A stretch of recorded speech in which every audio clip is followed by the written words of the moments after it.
सभी दोस्तों से मैं अपने कुसुम लोकगीत चैनल पे आप लोग का स्वागत करती हूँ।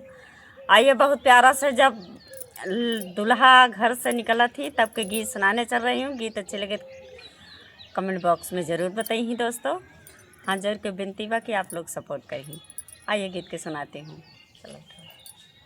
सुगना के बोले बड़ा प्यारा सुगना दरवाजा, सुगना दरवाजा से उड़ी गए। सुगना के बोल बड़ा प्यारा सुगना दरवाजा, सुगना दरवाजा से उड़ी गए। जाई कहा अरे ससुर से, जाई कहा अपने बारे ससुर से।